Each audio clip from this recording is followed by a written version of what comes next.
the sealed planet and discovering the super robot. こんなのあったか。 Thank you, Optimus. He has a new ability combined with other robots to form larger and more powerful machines. But I know one thing. Megatron will be back. So. Power of the Prime. 2018. Optimus Primal is a leader of the Primes, a group of Transformers who are tasked with maintaining balance and harmony throughout the universe.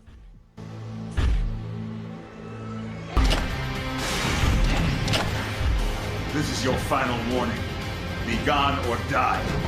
He is also shown to be a skilled warrior, with the ability to transform into a techno-organic gorilla and use his powerful fists and energy blasts to take down his enemies. My name is Optimus Primal. War for Cybertron. 2020.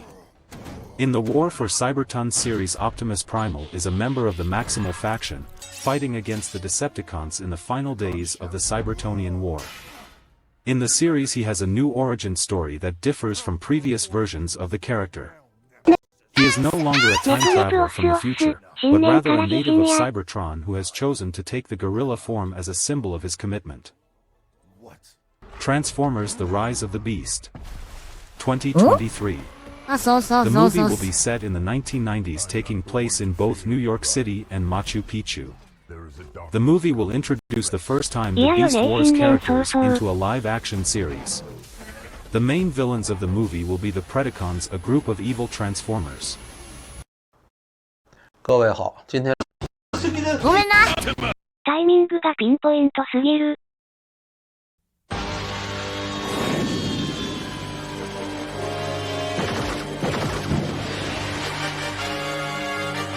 にゃー。結構被害すごいからね。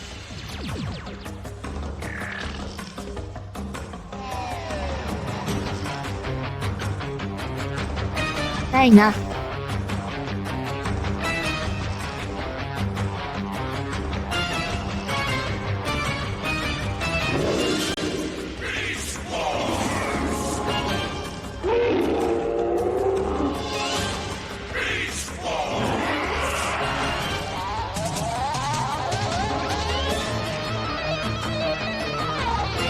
せやな。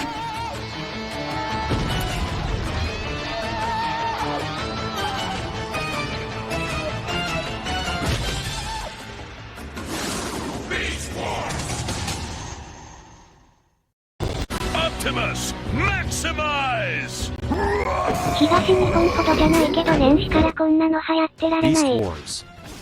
1996. Unlike the original Optimus Prime character from the earlier Transformer series, Optimus Primal transforms into a gorilla instead of a truck.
Last time on Beast Wars. Hello everyone, this is your daily dose of internet. ビースト I ロ was ー just ズ。 trying to hang this, and I Give me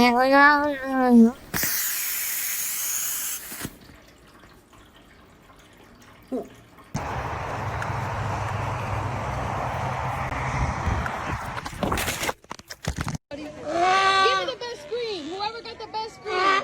You, alright, I got got you right here. This artist painted this beautiful picture and then cut it to make room for the Subway Surfer video game. His goal was to make it easier for people to focus on his art since everyone's attention spans are so short now. The manager at this golf driving range gave this guy the best compliment possible. Alright, what's happening? I just need the balls to stay inside of the net. How can you cut into a red cabbage and see this and think there's no God?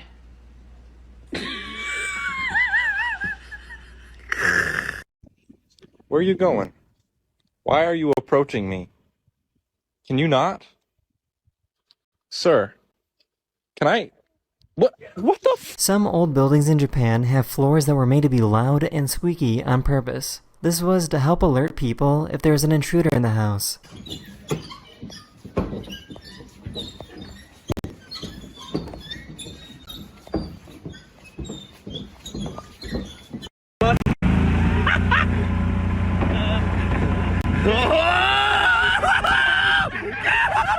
In case you didn't know, sometimes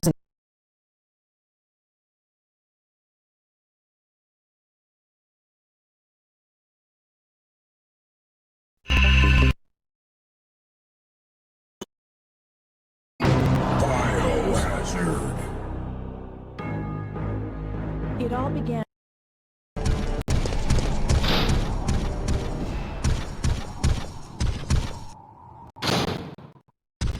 こんなのあった。ふ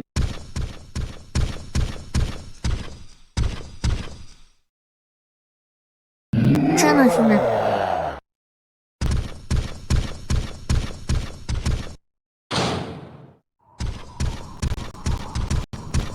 撃破汁ですかね。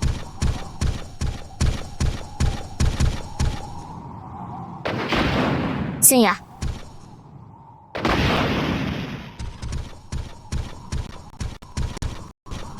発想派すごい。Don't come any closer! Help me!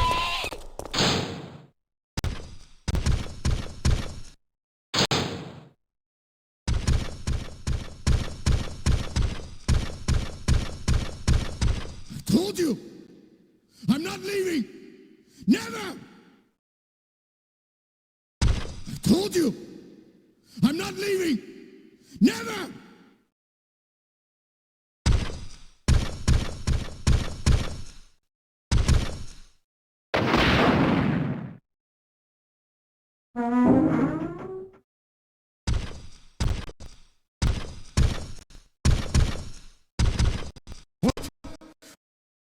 Now leave me alone!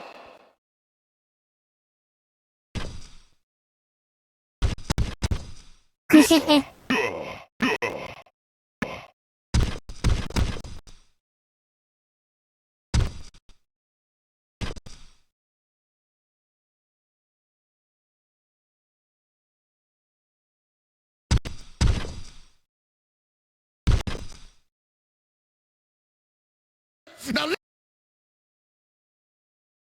All right, let's just keep that take and get to resort. We got Peach? I gotta say, Joe might be cooking something here. I'm not cooking anything, Donald. It's slang, Joe. You wouldn't understand. And look who's in the lead now, Donald. Barack may be peachless, but he just racked up an extra 10 balloons. I'm not concerned. Well, you should be. Shit. You said what?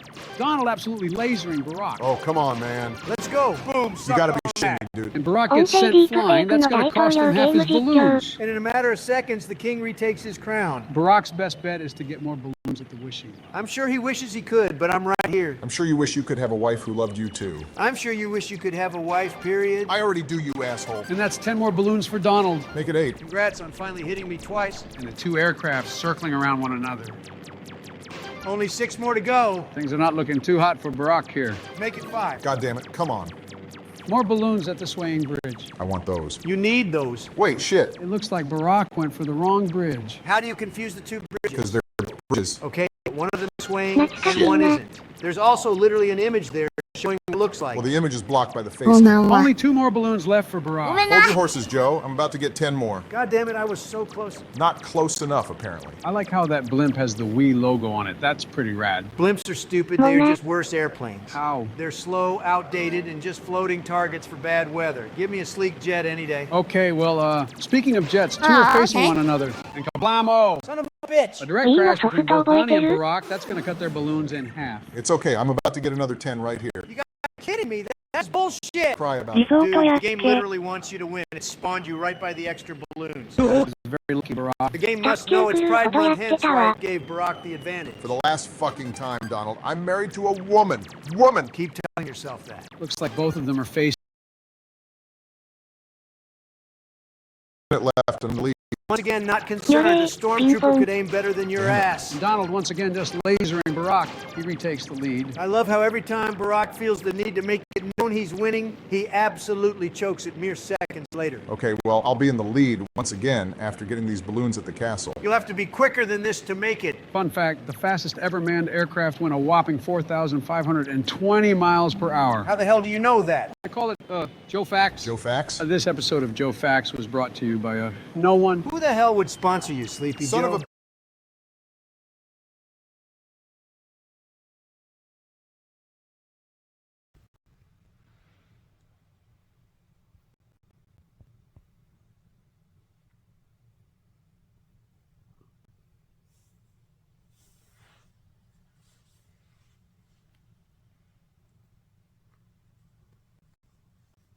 にゃんぼちゃん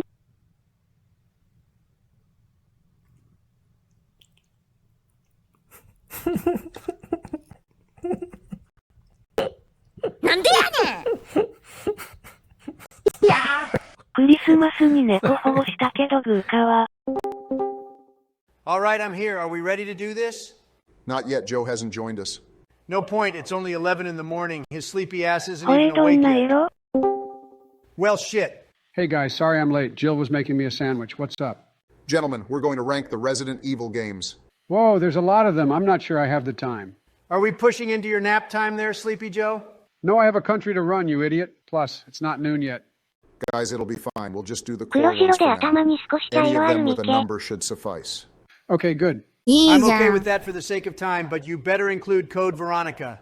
That goes without saying. Code V was my shit back in my 何 PS2 ヶ days. 月 Obviously, now let's get started. Hold on a second. We're starting in order of release date, 夜泣き right? 3日 Can で you やめ remember た that far お back? 年ちゃん Fuck you, Donald. Yes, we'll start with the OG 1996 Resident Evil, a masterpiece. A tier, the godfather of survival horror. Easy. I agree. A. Now hold on. What? Shit. With the original? Why?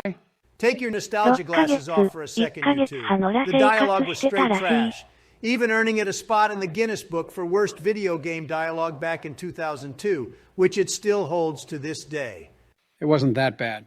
Of course you'd think that. Is the writer the same one who jots down all your speeches? だからおもちゃし Eat の my 食いつき presidential が ass, ち Donald. The dialogue did kill the immersion, I'll admit. But the gameplay was still atmospheric and spooky. 地 The 域によって gameplay 破 was an 壊し Ohio ちゃうも train んな wreck. Clunky controls and tight corridors is like moving a fridge through a hallway. Fine. For the sake of time, we'll split the difference and put it down to B tier and move on. B for bullshit. I don't like it. Still too high. Next up is 1998's Resident Evil 2. Here we go. A tier for sure. I'm pretty sure we can all agree on that. I would. まだ懐いてないん Rigged か and Steve was crushed about his dad. Oh, you mean this?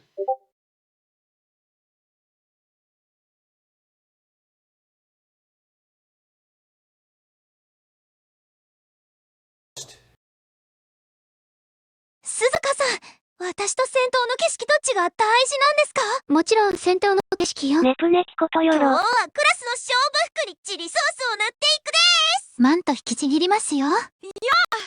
やはり僕はドライアイスに熱湯をかけて遊ぶのが一番好きだね。トレーナー、ライちゃんだね。トレーナーあげましておめでとうございます。落ちてたからシュレッダーにかけちゃったんだって。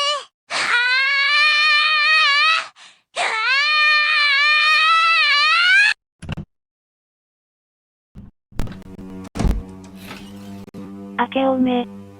明けおめ。 Hey everybody, my name is Andrew, and today we're on the set of my teaser trailer, The Keeper's Diary, a biohazard story, and I'm joined by three absolute legends. Charlie, Eric, and Greg, who all play some of your favorite characters in the original Resident Evil that was released for the PlayStation in 1996. Let's get started.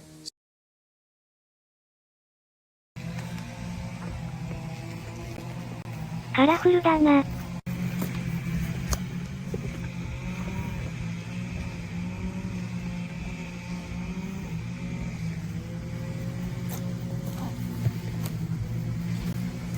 優しそうな馬や。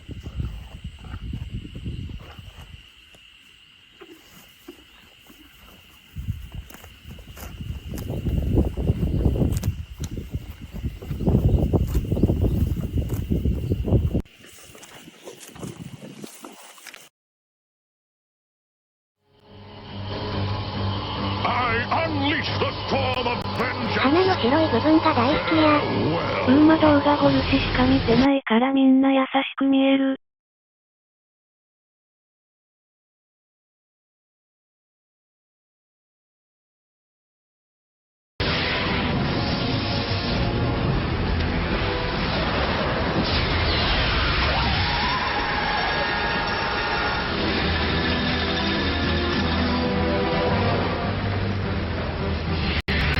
排気ムレットジジイ。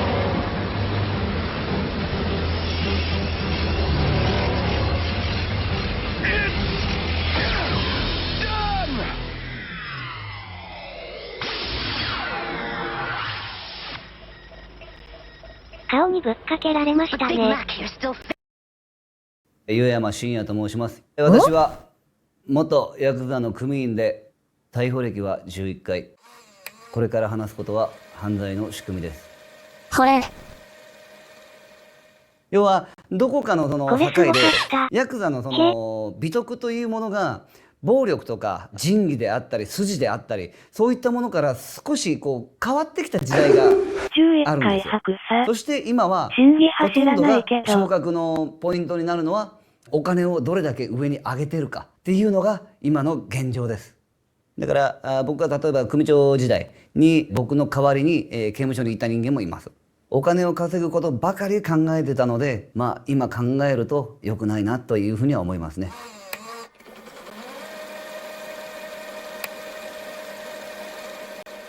私がヤクザに入ったのは18歳の時です。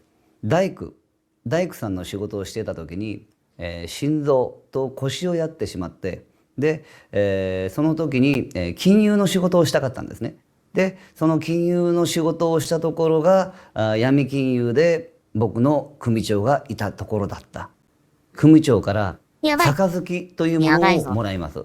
そしてその杯の中にお酒を入れてそして3度に分けて飲むんですね。その杯をこういう形でグッグッグッこれで、儀式が終わります。そしてその儀式が終わった時点で親と子分と親分というものが成立します。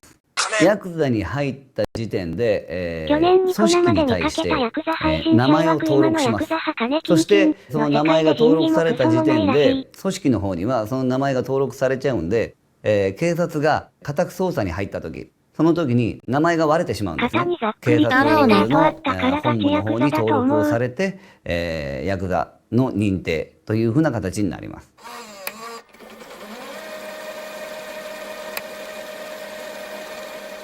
親分と会う時は基本的に、親分の家というのは、ドアが開きっぱなしです。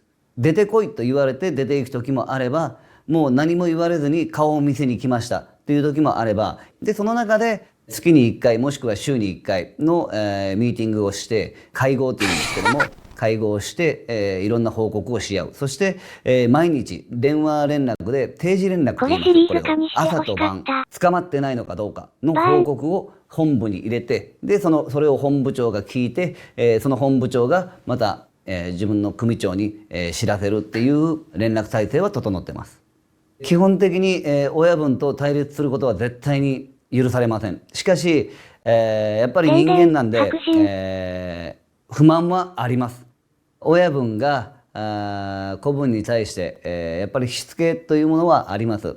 やっぱりうちの親分に関してはちょっと気性がすごく荒かったんですね。覚醒剤を使用したもしくは組の中でやっちゃいけないことをやってしまった場合に、その犬の真似時はやっぱりしてみろよしつけとしてボコボコにされてました。指爪というのはけじめの問題です。で、これがなぜじゃあ小指を切るのかという部分に関しては、日本人は刀を持ってました。右で振るんではなく、刀って左で引くんですね。その時に昔はこの小指がすごく大事だったんで、その感覚をもうなくしてしまえと。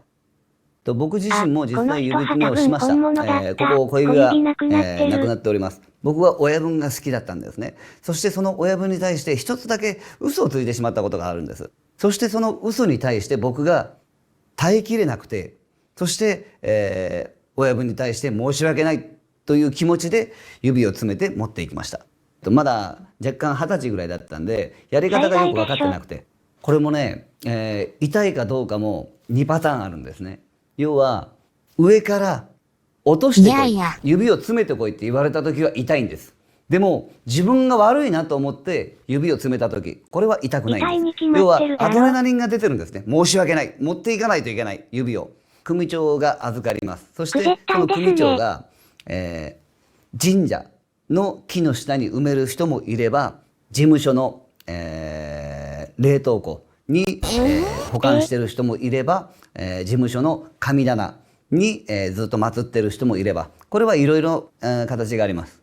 その時からやっぱり僕は自分の組長のことがすごく好きだったんで、その僕のその愛情を、組長が買ってくれて、21歳で行動隊長という、役付けをいただきました。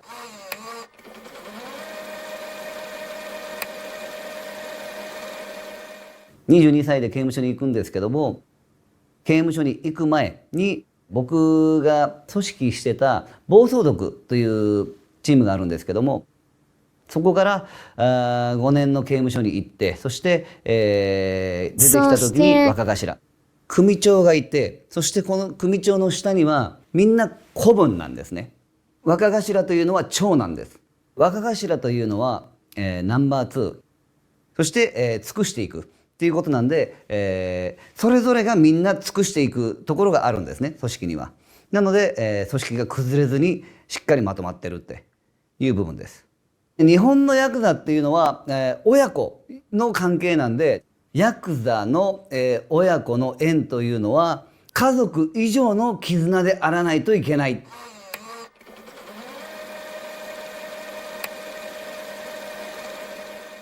ヤクザに決まり事はめちゃくちゃあります。ただ、この決まり事に関しては守ってるところの方が少ない。人のものを取っちゃいけない、盗んでそれを利益にしちゃいけないっていう掟もあります。でも、盗みを仕事にしてるヤクザも多いです。そして人を騙しちゃいけない、詐欺をしちゃいけない、これも掟の中であります。なんかすごくなんだろうな、社会のルールを守れない人間たちばっかりなのに、ヤクザにはいっぱいのルールがあるんですよ。女性に関する事件を起こすなとか、犯しちゃいけないとか、そういったものもいっぱいあります。でもなかなかそれが守られてるってことはなかなかない。女性に関してはヤクザの方もおります。ただ稀です。これはなかなかいない。でも組織によっては受け入れる方もおられるんでしょうけども、基本的には受け入れられない。ただ僕の知り合いにも一人、ヤクザをやってた女性の方がいます。その方に関しては入れ墨も手首まで、そして、小指もありません。ヤクザの全員が全員、タトゥーを入れてるわけではありません。ちなみに僕は、手首まで入っておりました。もともとはここまで入ってました。これを今この分消しました。この両方、これだけで100万円です。ヤクザを見せかけてるような人もいっぱいいます。やっぱり例えばこれは人間の潜在意識の問題ですけども、入れ墨を出して歩く、これはやっぱり見た目で人を威嚇しちゃうっていう日本人独特のマナーというかルールというものがあるんですね。僕はもうそういう人を見ても無視します。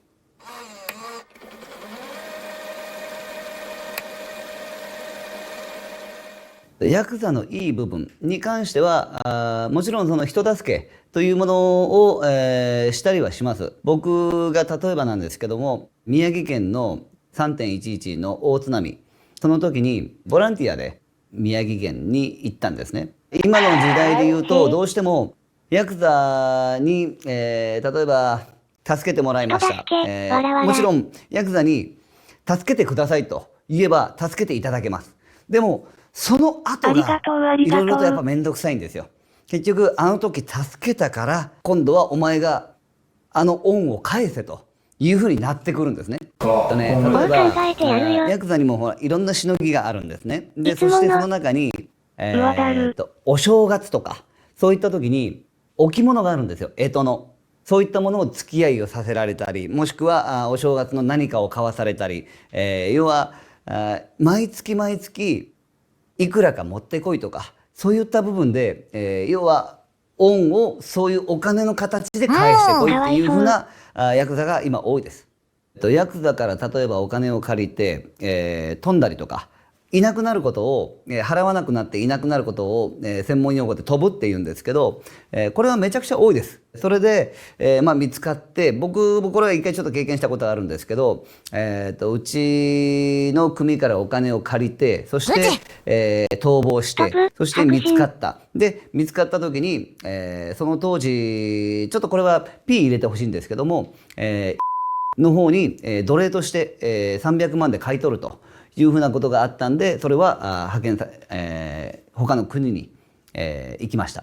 ヤクザが恐喝で、お店からお金を取るというよりも、その例えば、キャバクラ飲み屋さんですよねからそのキャバクラで何か問題があった時にやっぱりお酒を飲むところって問題が生じるんですよ、必ず。でそういう時に、店をむちゃくちゃにされたりとか、そういった時に、ヤクザに連絡をして、でそこで、問題を解決してもらう。そして、その守ってもらってるっていう部分で、毎月いくらかお金を払うっていうのはやってます。ただこれも、今のその時代になって、要は防犯条例っていうんですけども、この防犯条例が厳しくなって、ヤクザと関わっちゃダメっていうのが色濃くなったんですね、社会的に。ヤクザが稼ぐ今一番多い、しのぎに関してはやっぱり覚醒剤。覚醒剤に関しては、僕の組に関して絶対に扱っちゃいけないっていうルールを決めてたんですよ。なので、他の人間はみんな覚醒剤を扱ってました。ヤクザに入ってどのぐらい稼ぐかに関してはそれぞれの、器量だろうと思います。僕が2回目の刑務所を出てきて建築の仕事、そして風俗の仕事をやっておりました。風俗の仕事の、お店だけでだいたい毎月でいうと300万ぐらい、それから建築の仕事がだいたい100万ぐらい、それと別で恐喝とかそういったものもやってたんで、それと別にもまだ収入があります。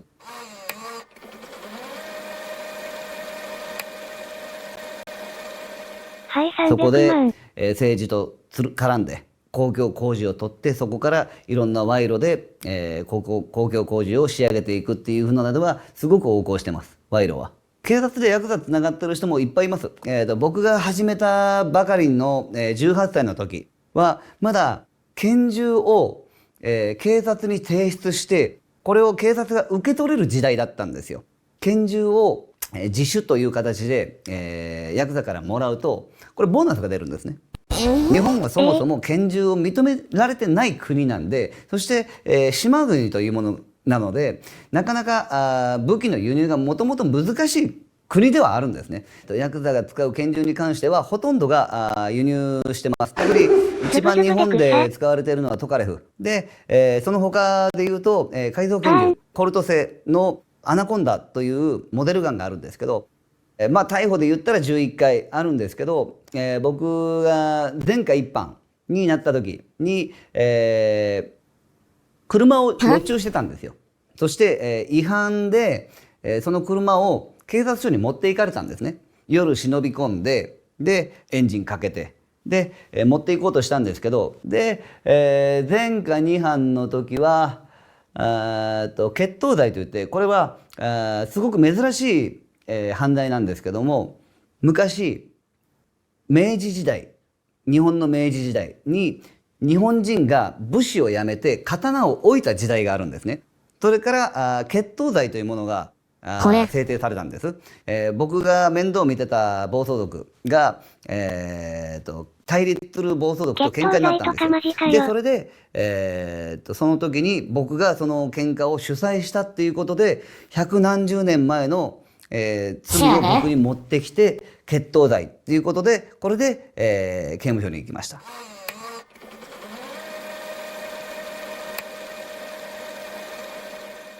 僕が1回目の刑務所に行った時に知り合った、僕の組員がいるんですけど、この人間が出てきた時に僕のお金を持って逃げたんですね。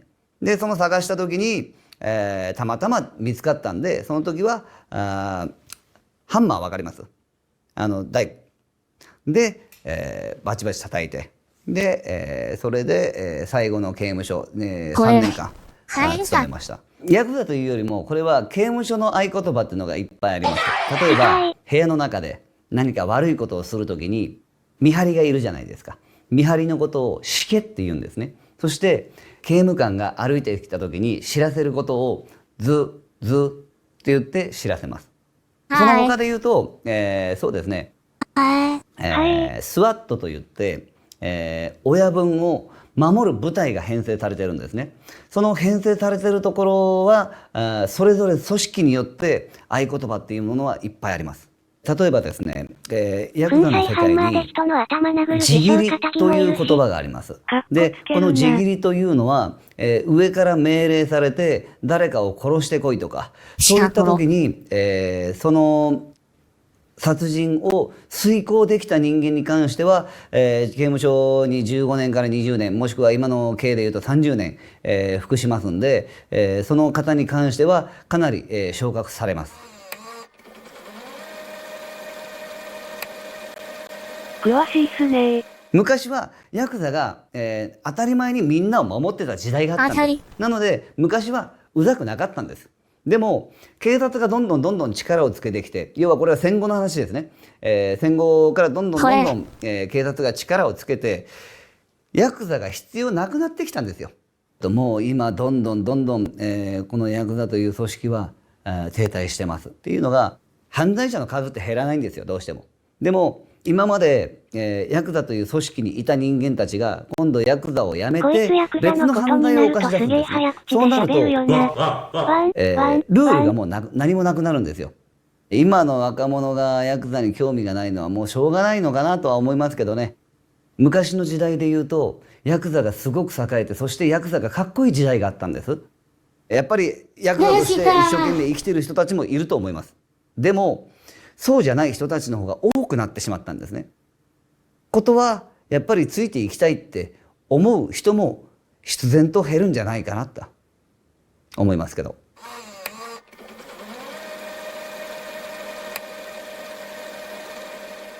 刑務所から出てきた時に、ちゃんとした仇になるんですけども、それがちょうど10年前ぐらいに、刑務所から出てきました。これが最後の僕の犯罪です。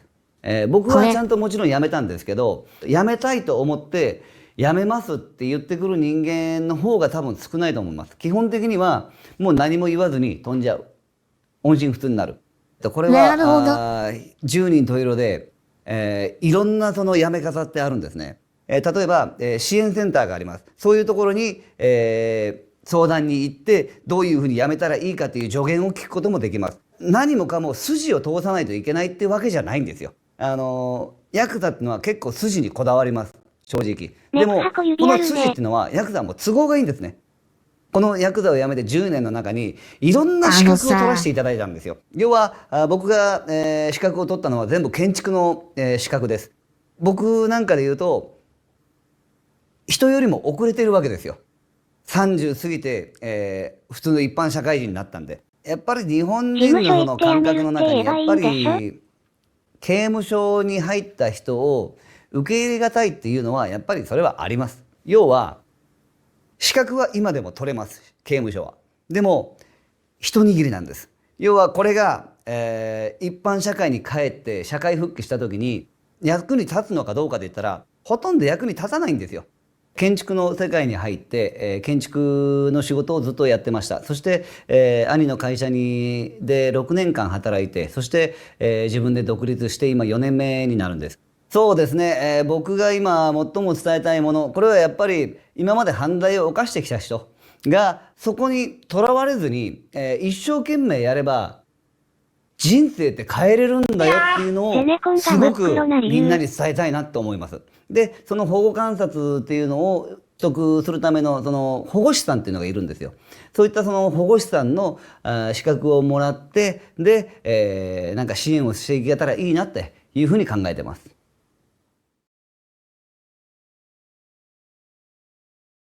言葉が強い。Wouldn't it be cool if you could film yourself and easily turn into anything you want, like a cartoon character? Today, we'll be looking to assess the current state of every single Capcom franchise. While not nearly as prolific as companies most likely dead, Capcom would continue its streak of successful arcade franchises with the release of spin-off series was Gargoyle's Quest. Now, by this stage, Capcom had established itself as a somewhat considerable force within the gaming space. What they didn't realize at the time, however, was that their next franchise would not only continue the success, but events that have culminated into そんなにたまるのか。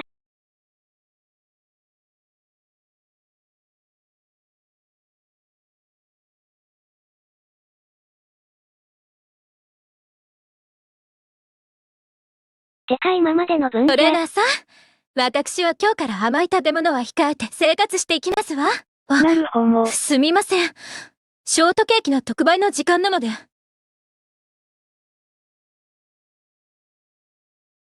お先に失礼しますわ。それ。トレーナーさん、2個前の信号左折でした。シャトーブリアンだ。トレーナーさんごめんなさい。トレーナーのクレジットカードさんはね、寂しいから使ってくれて言っててね。上限まで使っちゃった。すまないトレーナー。一覧に来たのは間違いだった。なんや、あれや。ほら、あれやって、トレーナーやって。なんてことを。For longtime anime enthusiasts, it's no news that during the raving call, the graphic nature of the violence depicted in the show, it is the sheer ridiculity. 1987. This particular anime gained popularity due to its profound impact on those who watch it, and it's a must-see for fans of horror and anime alike. Directed by Yoshiaki Kawajiri and produced by the animation studio Madhouse, it was released in 1987 and is another famous piece known for its disturbing themes of body horror and violence. This to a new peace treaty between the two worlds. As they travel to their meeting point, they're faced with numerous obstacles and dangers. Gore, and Shinjuku. Produced by Madhouse and directed by Yoshiaki Kawajiri, Demon City Shinjuku is another. 13. The Professional, 1983. Golgo 13, The Professional is a classic Japanese anime film that was released in 1983. The film is directed by Osamu Dezaki and is based on the manga series Golgo 13 by Tako Sato. The main character, Duke Togo, is also known as Golgo 13.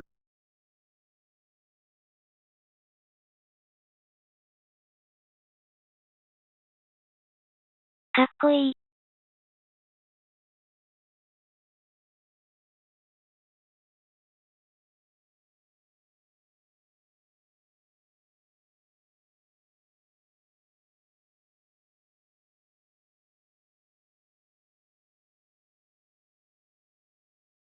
こういうの逆に海外コミュニティのが盛り上がってる。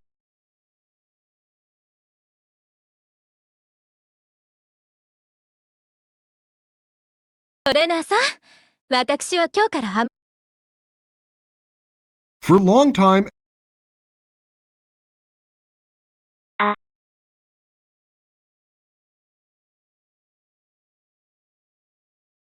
of sexual violence and assault. There is also an English dub of Devilman.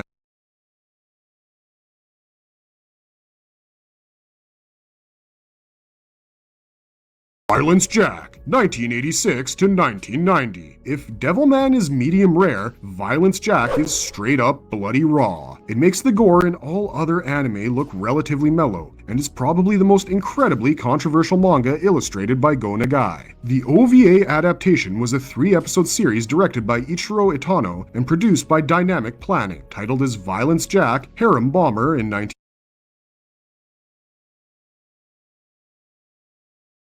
Man, The Birth. Another Japanese manga adaptation turned into an anime series, Devilman was made by Toei Animation in 1972. This 39-episode anime has generated countless mangas, novels, films, and even a sequel. Now, as mentioned before, the Devilman OVA was made into 3 series, out of which one This one is a true classic in the genre, and is one of the most mainstream ultra-violent anime released in 1993 under the direction of Yoshiaki Kawajiri. The plot of the film is set in feudal Japan and follows the story of Jubei Kibigami, a skilled ninja who is reluctantly hired by the government to investigate a series of murders. Along the way, he teams up with a female ninja poison taster named Kagero and battles against a group of powerful enemies, including the 8 devils of Kimon, who possess supernatural abilities. This legion of evil ninjas each harbor a nerve-chilling, logic-defying supernatural ability, and collectively want to take over the entirety of Japan. It's on Jubei and Kagero to unanimously fight them and save Japan from their evil clutches. This anime film focuses more on style than substance, and has created some of the most devilishly beautiful and brutal fight scenes to ever exist. Ninja Scroll is known for its intense and graphic violence, as well as its depiction of mature themes such as sexuality and betrayal. It has been praised for its stunning animation and action sequences, which were considered groundbreaking at the time of its release. Furthermore, it has since then become a cult classic in the anime community and has inspired numerous spin-offs and adaptations. Apocalypse Zero. Brace yourselves for the unbridled filth in the series. Of the harsh world that they live in. Mad Bull 34, 1990 to 1992. Mad Bull 34 is an anime that is often overlooked when discussing violent anime from the 80s and 90s. However, this imitation of a police procedural gained a reputation among viewers who watched many VHS tapes released by manga during that period. The recurring clip featuring a character sporting grenades braided into his pubic hair was a memorable yet disgusting image that stuck with viewers. Daizaburo Eddie Ban is a Japanese-American police officer who takes on a new role in the 34th Precinct, known as the toughest precinct in New York City. On his first day, he becomes partners with John Estes, also called Sleepy by his friends, and Mad Bull by his enemies. Mad Bull is a unique cop who uses his violent brand of justice to stop criminals, despite being warned of Freeman. Crying Freeman is the story of a Japanese potter who is brainwashed by the Chinese mafia, the 108 Dragons, into becoming their top assassin. However, he sheds tears unconsciously each time he kills and is named Crying Freeman. He falls in love with Imu Haino, a witness to one of his assassinations, but the Yakuza who want to find the killer critically injure her. Freeman takes her to the hospital and later tattoos her with tigers before marrying her. Fiend. Urotsuki Doji, also known as 66, 1987. In essence, Black Magic M66 is an anime film that takes inspiration from Terminator and the cyberpunk genre, featuring a brave journalist protagonist similar to Sarah Connor. While the film's runtime is short, it can feel lengthy at times. Nevertheless, it is filled with breathtaking action and stunningly animated scenes that more than make up for it. The distinct quality of OVA anime films and shows that are hand-drawn and fully expressive has an unparalleled ability to hold my attention, even if the storyline is not entirely original or captivating. What makes the film unique is how it blends realistic settings with hyper-realistic technology, which distinguishes it from other works in the genre. The earlier segments of the film 88. In a post-apocalyptic Neo-Tokyo, the Capsules and Clowns gangs are in a violent rivalry. Tetsuo, a member of the Capsules, gains powerful psychic abilities after an accident and is pursued by the government and uses violence to make a clear point. 1985. Vampire Hunter D is not your typical anime from the 80s and 90s. The horror elements did not feel like horror, it's like foreground grass moving left into orbit. After years, Geist wakes up and forms an uneasy alliance with a group of bandits and Jaren forces led by his former superior, Colonel Kreutz. They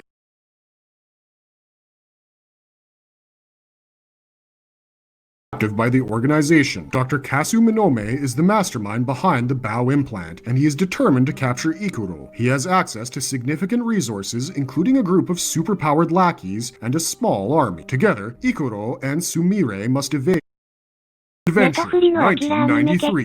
Released in 1993, JoJo's OVA had quite a few scenes and dialogue that might not fly under the radar nowadays. The anime is set in 1987 and revolves around a group of characters including Jotaro Kujo and his grandfather Joseph Joestar, who have acquired unique abilities known as stands. These stands allow their users to summon powerful beings.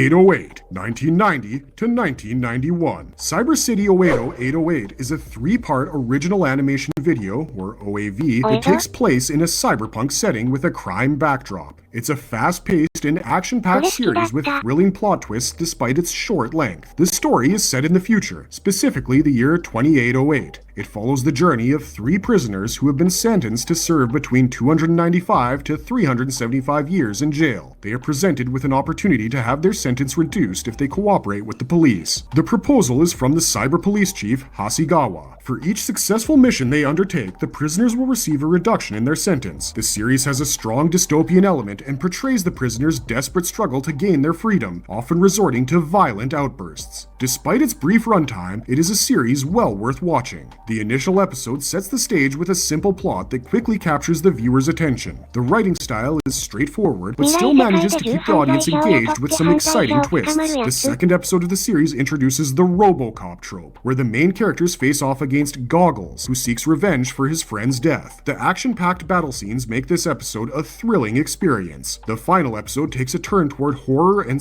1987. Battle Royale, a Japanese anime from the late 1980s, features the distinct design touches of the era's hand-drawn cell animation, including bold lines and bright colors. It also features violence and extreme fights that would not be suitable for kids or a television broadcast. Riki Hyodo is a high school student who is also the prophesized vessel of the Demon King of the Dark Realm, Lord Byodo. Byodo travels to Earth and challenges Hyodo, who defeats his spirits but is easily overpowered by Byodo. Byodo fuses with Hyodo, suspecting that the prophecy is a trap. Space-Time Continuum Inspector Zankan arrives and teams up with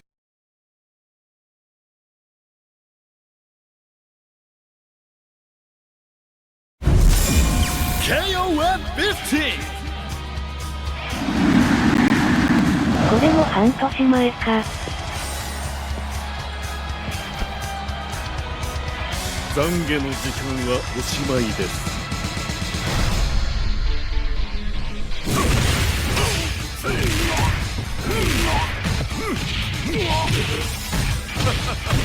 ここですか、遅いですね。いかがです。いかがです。どうですか。お別れです。決末です。ぬるいですね。ここです。かわせました。ここまでです。消えなさい。ここです。行きますよ。出発です。これで終わりです。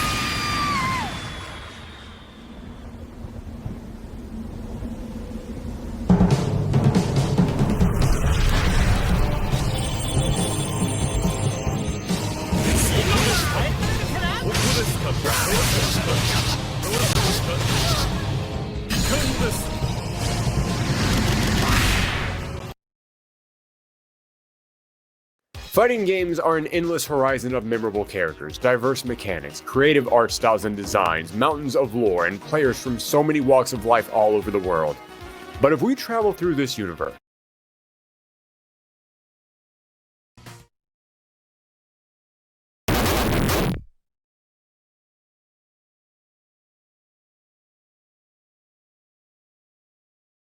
Street Fighter would release in arcades in August of 1987, and this is such an interesting game to talk about because this is where it all began. Street Fighter, one of the most universally recognized and applauded fighting games ever, all started here. And yet I guarantee you a good chunk of our audience doesn't even know this game exists. I'm not kidding, when I was a kid, I remember so many people pointing to Street Fighter 2 and saying, yeah, that was the first Street Fighter, with no hint of sarcasm.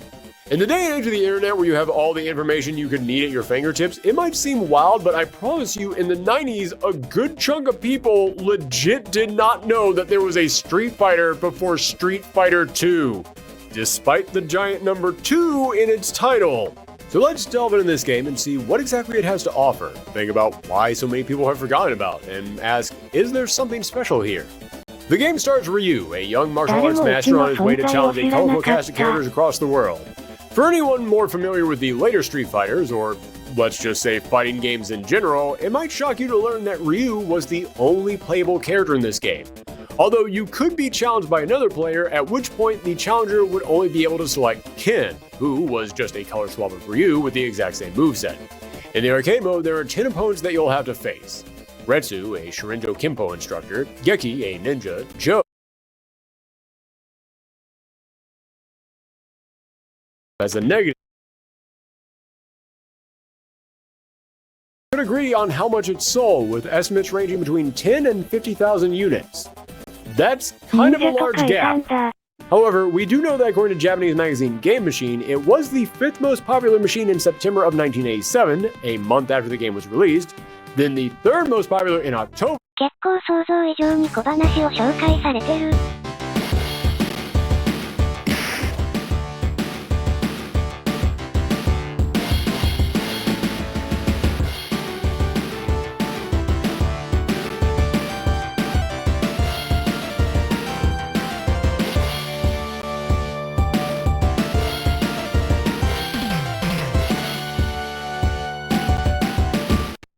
Street Fighter 2 was released in February 1991, and right from the moment the character select screen pops up, you can tell this game was different from any other fighter.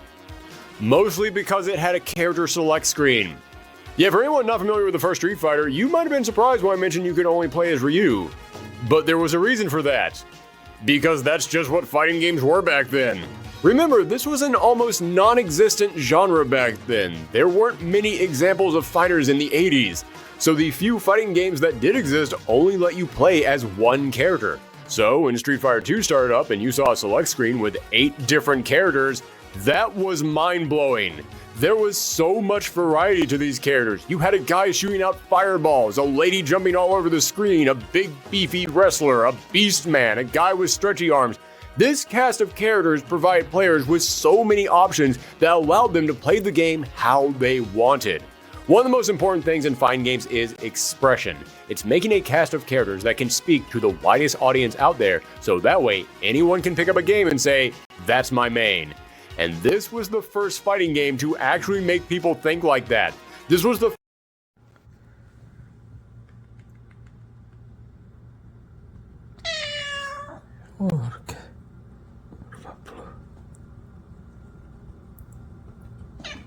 Oi, tocando.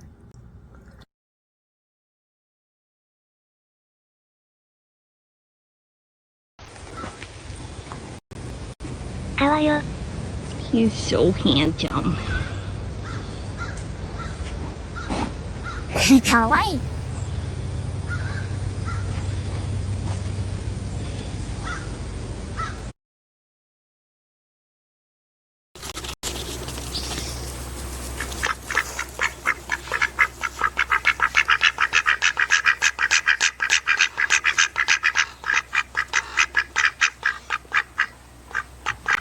China, the home of the fake and the land of the cheap, the place where copyright laws go to.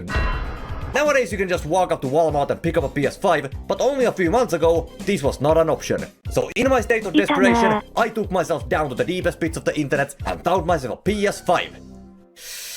From AliExpress. Now you might have heard of such classics as the Police Station, the Wii, or even Soulja Boy's own Shenzhen Young Limin Pro 4K. Basically, anytime there's a console with any amount of success, there's gonna be a Chinese ripoff. And the PS5 is no exception. Now this totally legitimate PS5 supposedly comes with 15,000 built-in games now. Allow me to be a bit skeptical, but there is no fucking way of fitting a single PS5 game, let alone 15,000 on 64 gigs.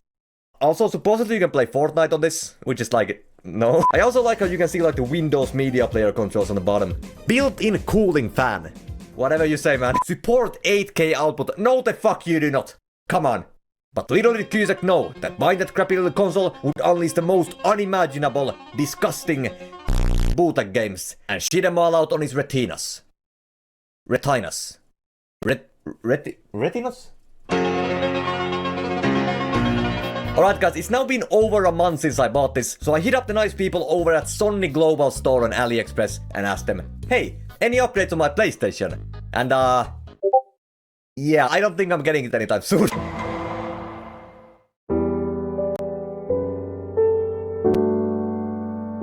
Controller, but it's a controller. There is something inside the controller. I'm not sure what the holes are for, but I guess we'll find out. And last but not least, the console comes with an SD card inside of a Ziploc bag. I don't know if you can see it, but the SD card is in Russian, which is weird because the console already has an SD card inside. Which raises some questions. What's inside this one, and why is it packed like this? Stay tuned to find out. Emuelec is free, not for sale. Well, we got scammed right off the bat. Cool. User instructions. Guys, I am already getting my money's worth. How to add games on the TF card. Never mind. This shit comes with 108,000 games. I was 108% ready to get scammed. Guys, I got bad news. I don't think any of these games are legit. So are any of these games like actually playable? This looks kinda cool. Aha. So this is video games in 1982. Man, this shit is boring as hell. Hold on, let me fix it. There we go. There we go. Now this is what I'm fucking talking about. It 2 looking kinda good, man. Yo, what is that? Ah, die! Ah, look at me get 5,000 points. Hoi! There we go, that's how we do it. Master Chief's getting some weight, you know. Ghostbusters? Guys, do you think any of these games are actually gonna be Mario? That ain't Mario, that ain't Mario, that ain't Mario, that ain't Mario, that ain't Mario, that ain't Mario, that ain't Mario. This would be Mario if it wasn't called Junk Mario. Where are your clothes at? Guys, we are not in mushroom. I have no... Guys, there's no way. They have Nintendo 64. They got like all the games here. You just know what we're playing first. Guys, there might be something wrong with my game. What? No way! Guys, it's Mario 64 in first person. Fucking Oculus looking ass. Can I put this on my headset? 5 minutes later. Oh god. This is not like a VR game at all. Let's go. Let's not go. Because I am not. Guys, I need names and a guillotine. No, no, no, no, no, no, no, no, no, no, no. Yeah, I guess my copy is a bit more personal. Из тех, кто пересечет финишную прямую. Если ты будешь первым, то выиграешь золотой шарик.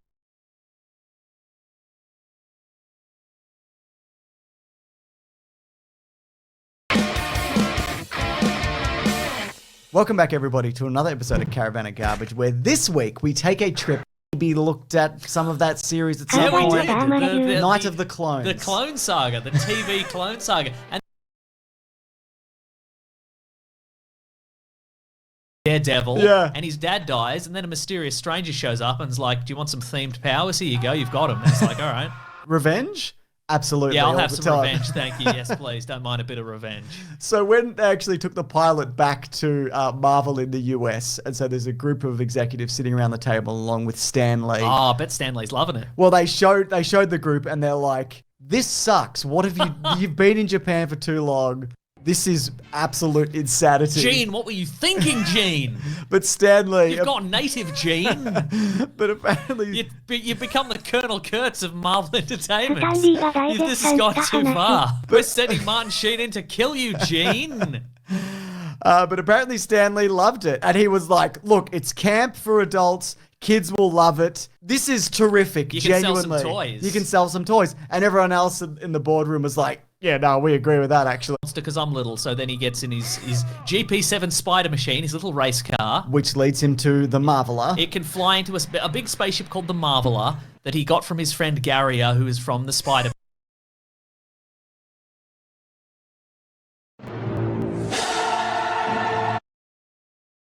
Company named, Janasia. Thank you, which is prominently shown in the opening boot up as well. Ganesha were actually the ones in charge of the localization though, I think, which is unequivocally. After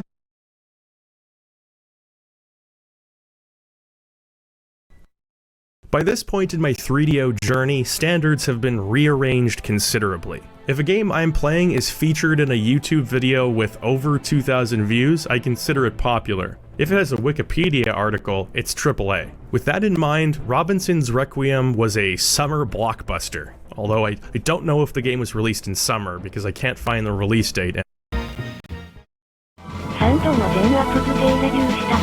Coming at us from Japanese developer Micro Cabin is Guardian War, a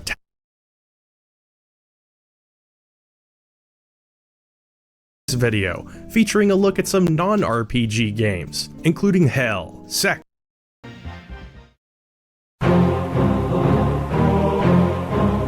Dragon Lore, these characters' faces. First of all, you got people like the Pixie Woman. You're Werner, aren't you? That was asthma, emphysema, bronchitis, and I used the inhaler. Equivocally. After the release of Slayer, rumors began circulating that Slayer lacked. There's a lot going on outside the bland, flat terrain generated in the previous game. Winding corridors, slopes, stairs, and tons of hidden secrets make each environment feel more natural and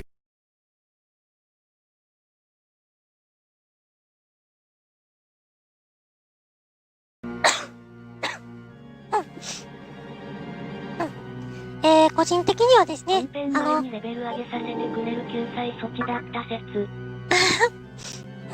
毎朝ラジオ体操配信してるあの子。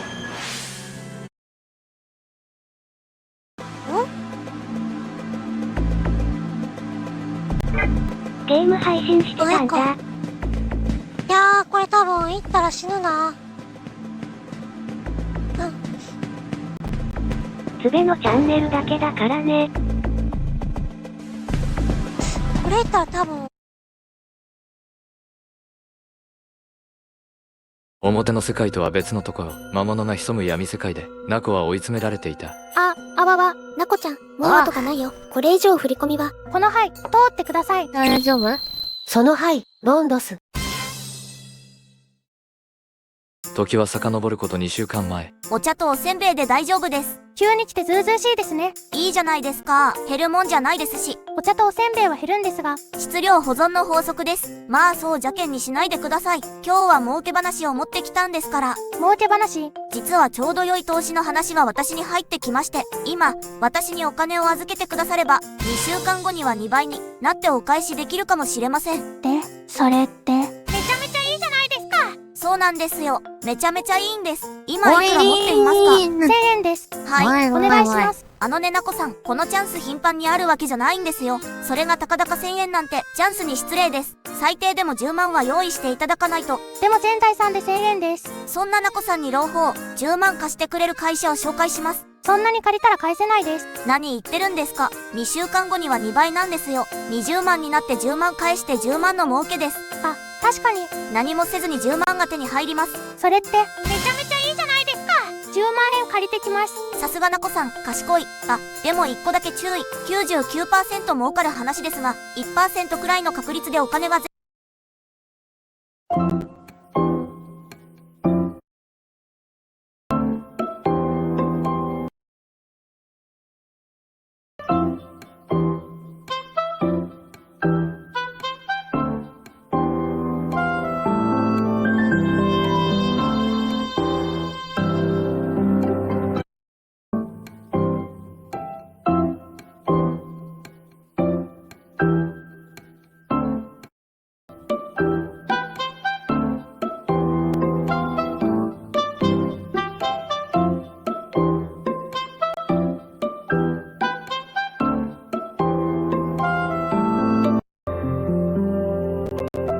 実際作業時間気が遠くなりそうだな。はい、すっごい細かい。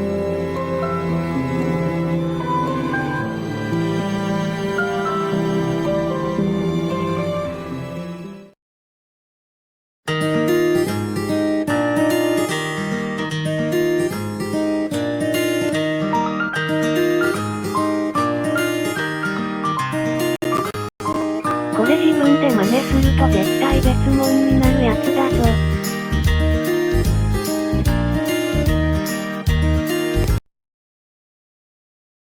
ポプコかと思ったぞ。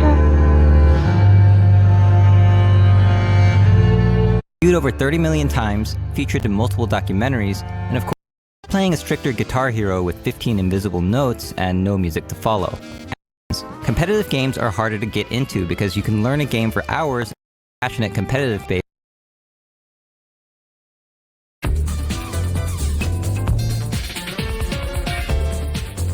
Anyone who's ever played a fighting game has run into a move they thought was cheap, overpowered, or even broken.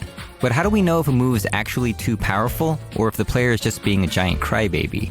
Of course, anyone can tell why this move is powerful, but not as many can understand why this is powerful. Some things like damage and range are clearly visible to the average spectator, but the stuff you can't see is usually where they're supposed to.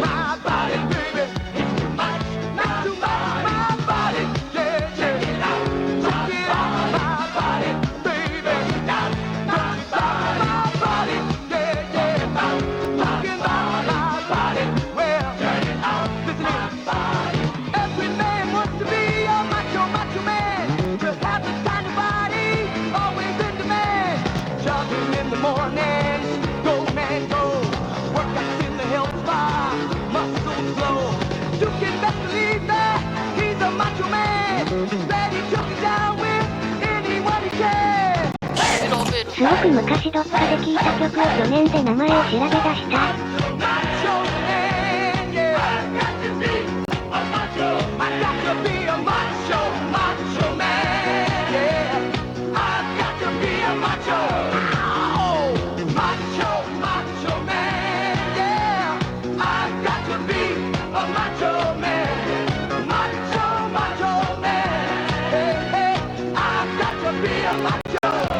マッチョマッチョメーン。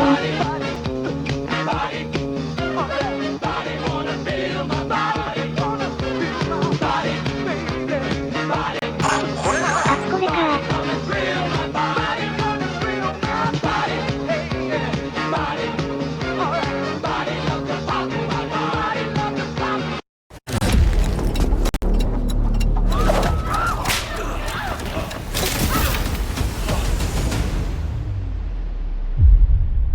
Timur Tamerlane, one of the world's greatest conquerors. All stories about him end with rivers running red with blood, ending the lives of over 17 million people by his hand, wiping out 5% of the world's population by the 14th century, the father of death. When he lay to rest, carved on his tomb was the curse, "Whoever opens my tomb shall unleash an invader more terrible than I." In 1941, the Soviet Union excavated Tamerlane's tomb. Within hours, Adolf Hitler's troops invaded. When Tamerlane's body was returned to his tomb, the war ended immediately. The curse had been lifted. Until now.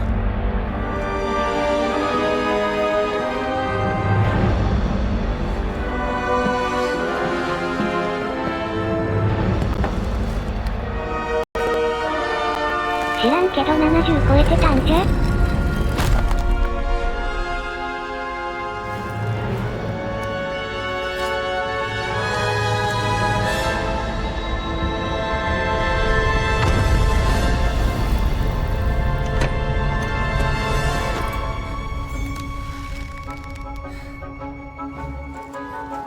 Put it back. 公式でもまだ新作やるのか。そうなの。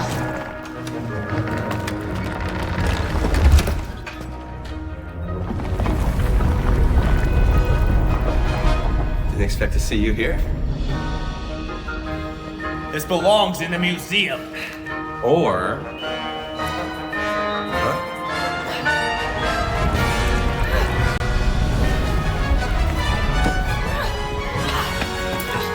Guys, the exit. 噂しか聞いてないけど最近のやついまいちだったしな。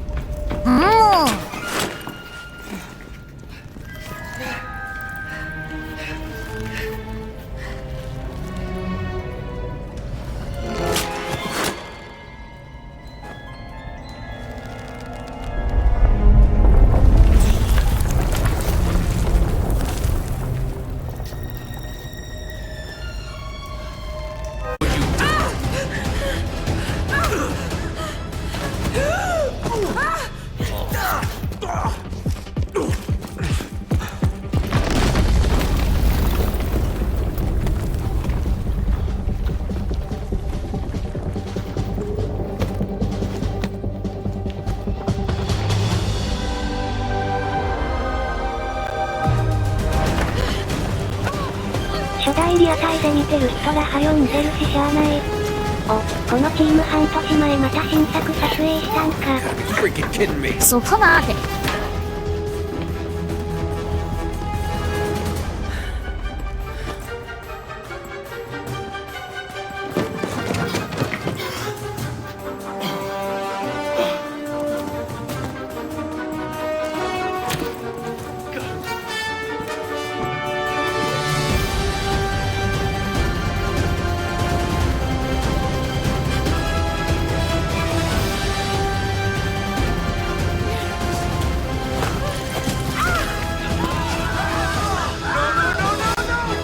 初代と白黒映画よりちょっと後くらい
？1987年だからまだピンピンしてたわ。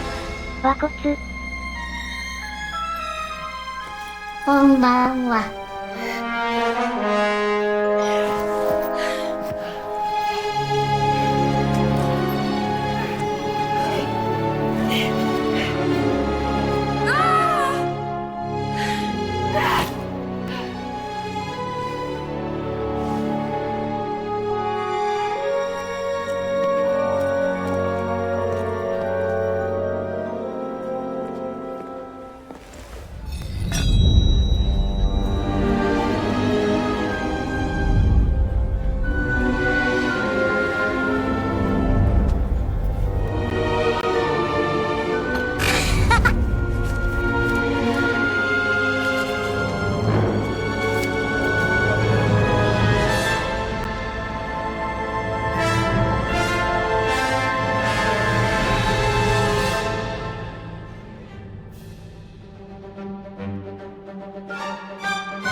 去年ニコニコで一番笑ったのはこれだわ。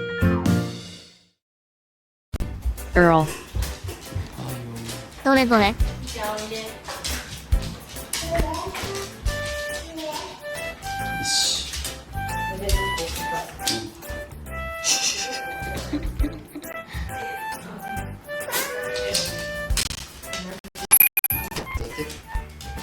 座れ。はい、よし。はい、座って。座れ。そう、座れ。宗教的にはやばいけど任務ではかなり雑だけど面白かった。しーちゃんがはここでこいつを競りたいと思うんですよ。まず30万から。こいつのできる技はバックはもちろん猛毒、鞭打ち、それからよし正面を飲んだりもクソを食ったりの調教次第ではできるかもしれませんよ。まず30万から。さあお客さんどうぞ。40、40、50、50、もう一声、60、60、もう一声ないか。70、70、もう少し欲しいな。こいつはこう見ても体がしっかりしてバッチリの筋肉質ですよ。さあもう一声どうだ。75、もう一声、90、90、やばい。もう一声、歯切れのいいところで。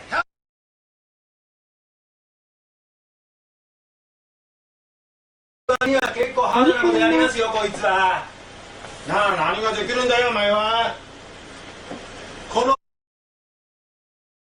やばいぞ。ちょっとここに上がるんだよ。こいつはですね、天禄で半年前に開いてきてみっちり調教した、まだ SM にしては初心者のやつですよ。この体なかなかいい体してるでしょ。さあどうですお客さん、初心者 M をお客さんのプレーで1から10までみっちり仕込んで、お客さん死ぬまで楽しんでみませんかこいつが。さあどうです、30万から。さあどうです、50、50、初心者ですよ。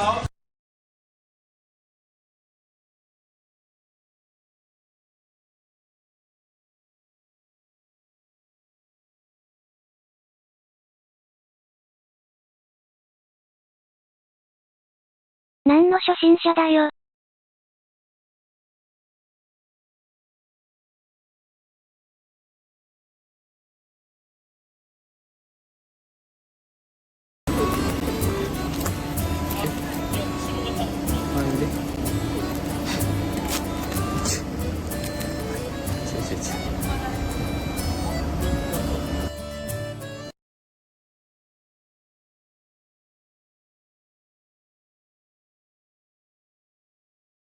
Before the Empire.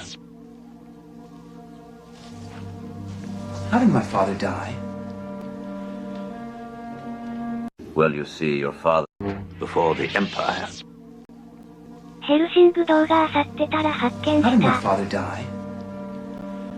英語だけどこれ好き。 Well, you see, your father was a very stupid man, Luke. His biggest mistake was not reading The Art of War before I chopped him into pieces and had a barbecue after. Your smooth-brained father was never really the brightest.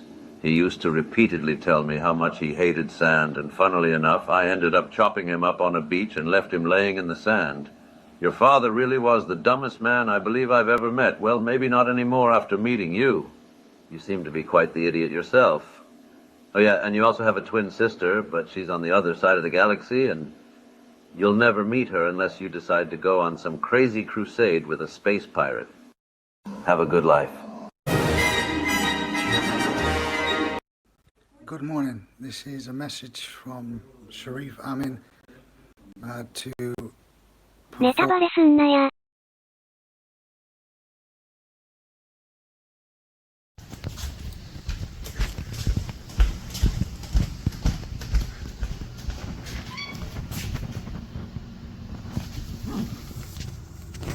Whoa.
けてるものだけじゃほら理解できない心をもういいかいもういいかい選べない未来ならば僕らが選ぶはなんだ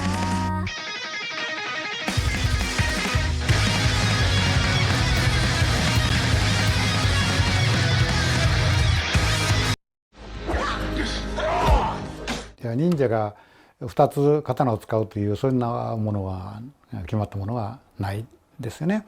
私は川上仁一と申しますですよね。私は川上仁一と申します。幼少よりですね甲賀の忍びの術を学んでもう今現在は日本でですねこの実技を残している者は私一人になってしまったということでございます。映画やテレビのですね忍者の姿を見てそのリアルさそういったものを評価していきます。Ninjutsu employs explosive powders as weapons or distractions. 忍者が火薬は非常にたくさん使いますね。一つは敵地を爆破させるもの、あるいはですねそういう火薬によって照明、明るさですねそういったものを使う。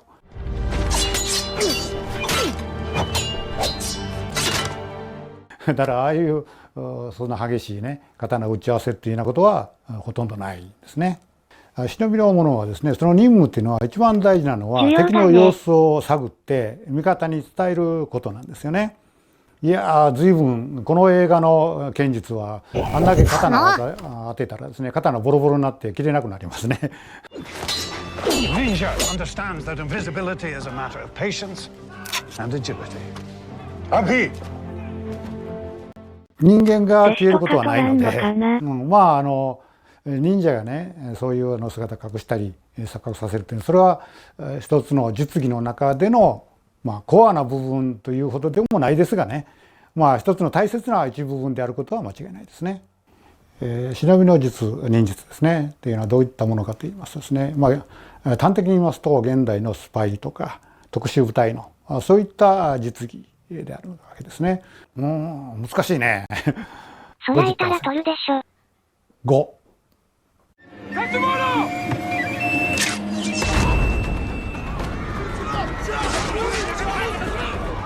そうだね。いうようなことを行うそういう奇襲っていうのが忍者の得意とするところで待ち伏せもそういった中に入っているということですね。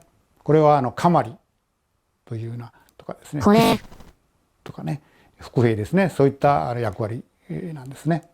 忍者の主な仕事は夜討ち、それから矢込め、それから朝掛けというこういう夜に忍び込んで敵を撃ったりか乱したりですね朝早朝また寝てる頃に入っていくと。弓矢は忍びの術でもですね一つは音がしないという特典があるわけですよね。そういった意味でも弓矢っていうのは使用されてきたであろうということは間違いないですね。忍者は手裏剣はそんなに使わなかったと思いますね。これは手裏剣ですね。十字剣という手裏剣ですね。こういうものもありますね。これも一緒ですね。こういう手裏剣とかこういったものはですね敵に当てることすら難しい。ましてこれ刺さるっていうのはなお難しい。まして刺さってもなかなか相手は死なない。忍者が敵を倒すのであれば毒を使いますね。その方が確実性が高い。忍者の衣装は黒という決まっているわけじゃないわけですね。その場面その時によってですねいろんな色柄のものを使うということですね。黒の衣装ではなかったら藍色、ジーンズの色、あるいは泥の色、そういった色ですね。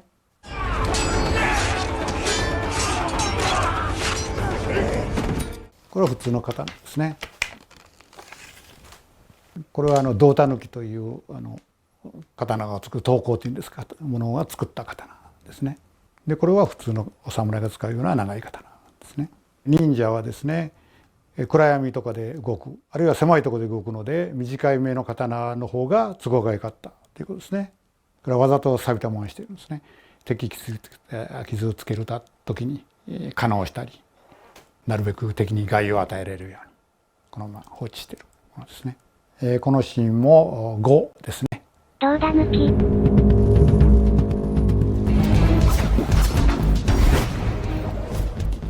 映画で使ってる鎖鎌の使い方は間違いではないですね。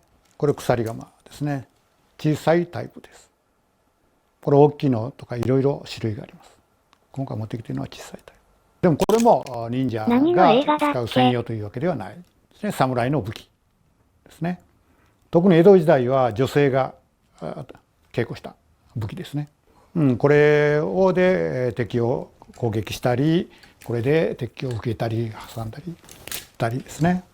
こういろいろ様々に使うものですね。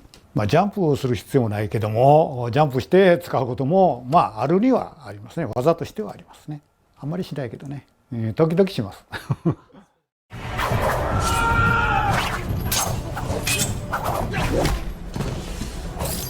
目を隠してですね、トレーニングするというのはあります。ありますね。私は夜間の練習っていうのは頻繁に行いましたね。若い頃はですね。これは夜間の活動っていうのが忍びの者忍者は多いんですよね。そのためには暗闇で動く練習をしておかないといけないのと、気配を察する練習ですね。全身の感覚を鋭敏にするための練習です。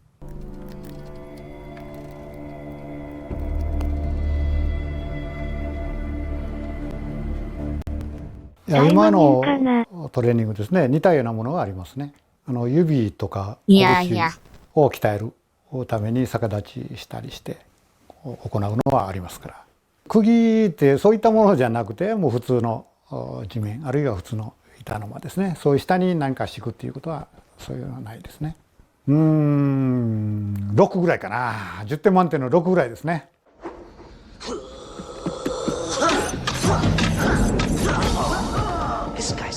刀で戦うより槍の方が有利ですね。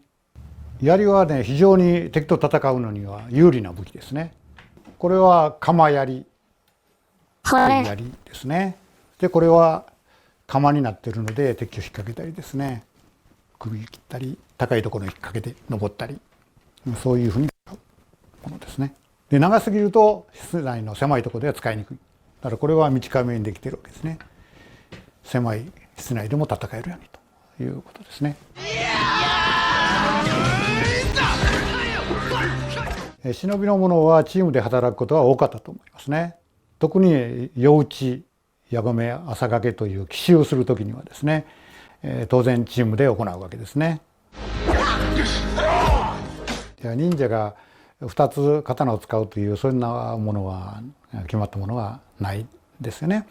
だから武術として両手を使うことはあっても、忍者が両手を使った武器が戦印門とかそういったことは全然ないですね。忍びの者は年格闘が下手ということはないと思いますね。武術の修行っていうのはそれなりに行っているわけなので、結構うまかったと思いますよ。剣術っていうのは日本で非常に大切な武術なので、一番たくさん稽古したと思いますね。でも忍術そのものはそういった格闘の術とかですね、特殊な武器を持って戦う術だけではないわけですね。そういったものも含まれる生存するための特殊な技術、それが忍びの術であるわけですね。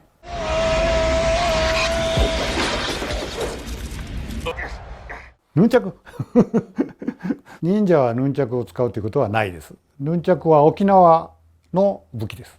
ヌンチャクは結構強くできているので、人一人以来ぶら下がることができます。ヌンチャクで槍をと戦うんですか？いや、できるでしょう。でも槍の方が絶対に強い、有利であるということですね。3ぐらいですね。ほとんど空手やね。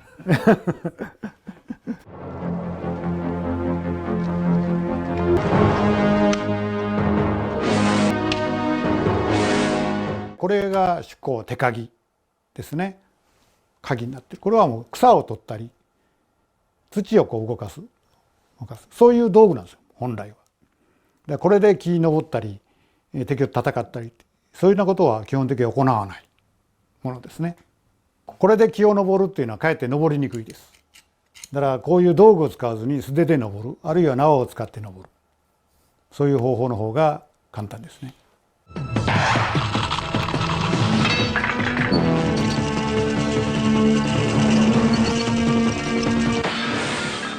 忍者が屋根から屋根へ移ったり木から木へ移るという技法はありますね。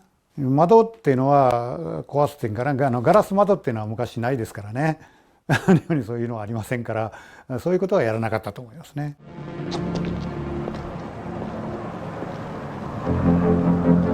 そうですね、忍びの者は隠れるということはね身を表すずにその任務を行うわけですから当然隠れるということが大切なんですよね。で逃げる時にも隠れないといけないからだから身を隠す方法っていうのは結構大切な技法であったのは事実ですね。これはねちょっと面白かったからね6ですね。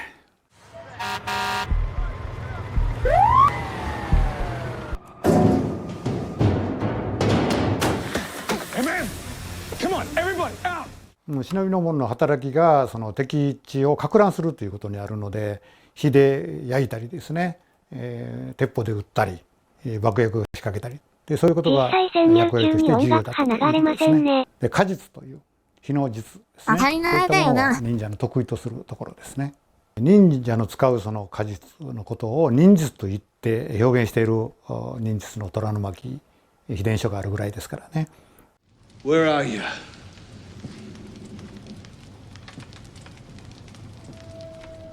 いやそれはないでしょう忍びの者の働きはね目立ってはいけないっていうことが最重要なんですよね。ミッション終わったら速やかにすぐに逃げる。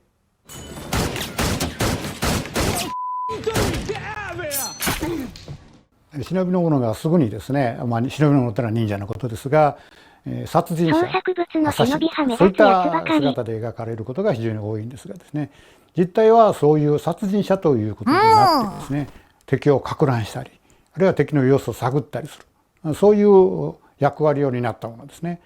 だから敵と戦うというよりは生きて帰ってその任務を遂行するという、それが実態の忍者ですね。この映画も豪華なというところです。忍びの者が暗殺をやったというのはほとんどなかったんではないかというふうに気がしますね。忍者の走り方もいろいろありますが、手はあんまり振らないっていうことになっている。そういった面においてね、手を後ろにやって走るっていう形はまんざら間違いでもなさそう。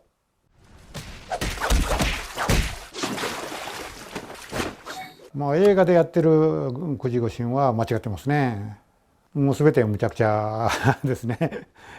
形をなんか結んでるだけですね。そうなのか。九字の印っていうのは自分の身をですね守ってもらう敵からですね。そして敵を打ち破るという、そういう密教ですよね。それから修験道とかそういう日本の宗教の中の行の一つですね。その雷九字護身は魔術マジックですよね。だから呪術です、日本語で言うとね、そういったものですね。人間を超える能力は出せないから、普通と変わらないと思いますね。ただ少しだけ、ちょっと秀でたところはあるんでしょうけども、大きくは普通の人と変わらないということですね。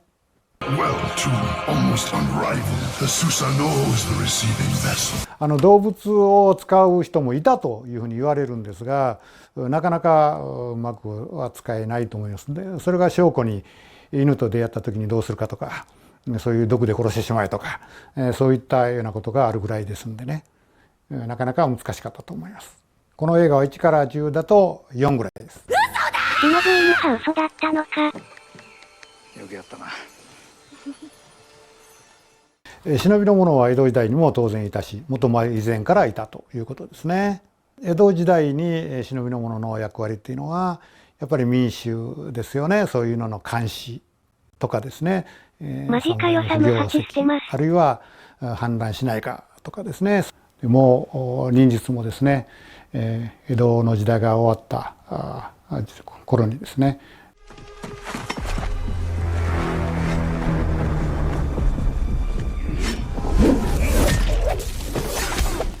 忍者の武器はですね、その鎌とかそういうこういう苦内ですね、そういったもの、あるいは手鉤というようなものは農具、これは苦内で穴を掘ってですね、これで穴を掘るわけですね。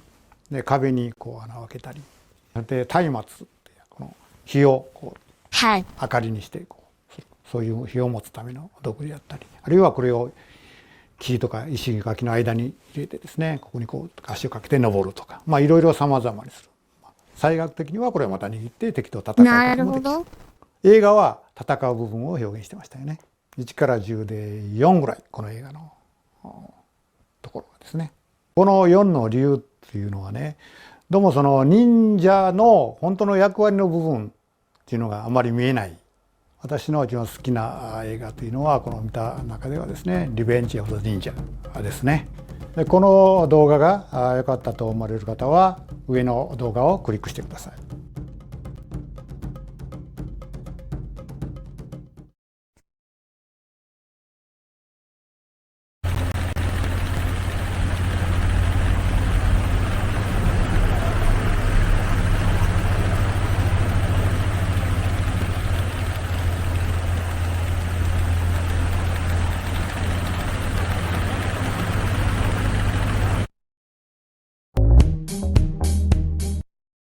First one for today is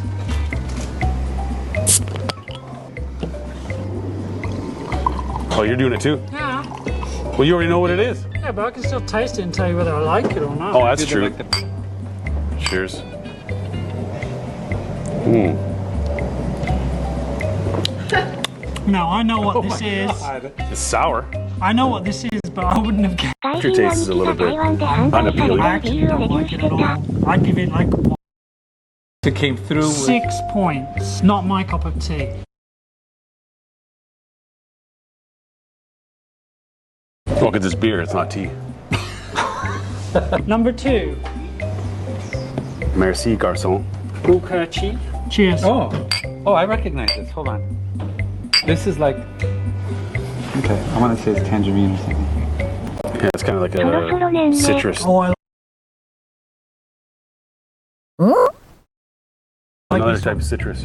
This is much better than the vomit one. Oh, this is sweet though. This is actually one of my favorite flavors in Taiwan. Oh, hold on a second then. It's not mango. No, we just had some. Tangerines style. Oh, pomelo. Oh.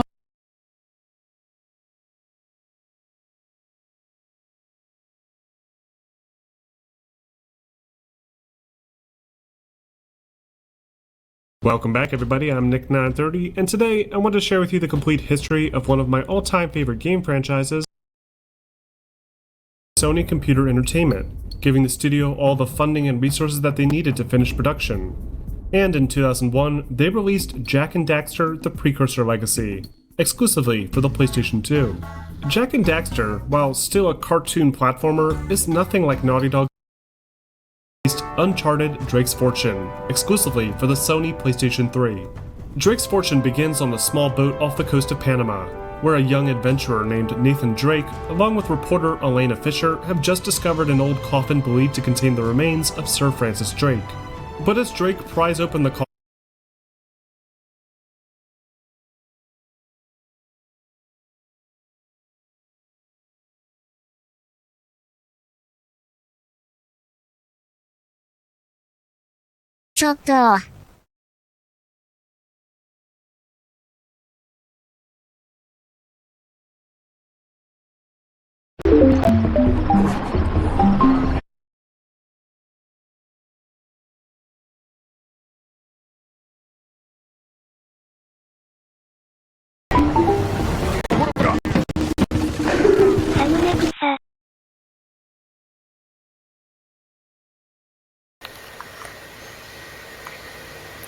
Here's a video when Daddy gets home.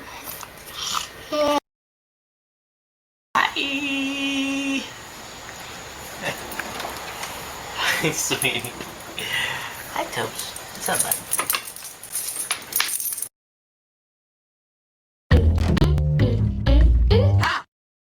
Hi everybody, generic Irish PlayStation man here, and if you can believe it, you do it.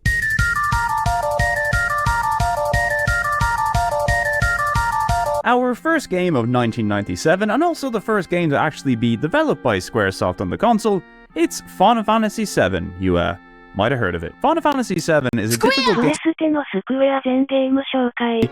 but the lovely pre-rendered backgrounds. Look, I love a good pre-rendered background, and when done well, they can provide a scene or environment with so much charm, detail, and personality in a way that even the most graphically impressive and fully realized gaming worlds can't match. Every location, every building, heck, every room is like a little piece of art in and of itself, and Final Fantasy VII is chock full of these things across its 3 discs. And hey, if you enjoy Samurai time.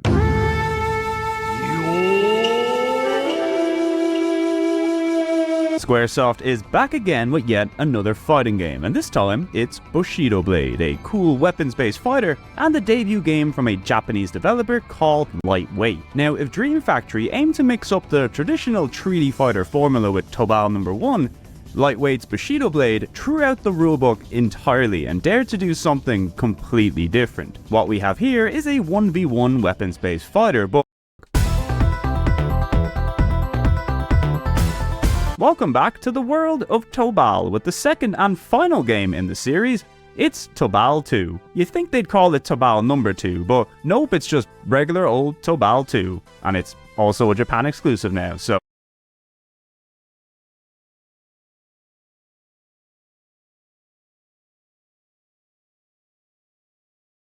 いろいろ初耳のやつあったな。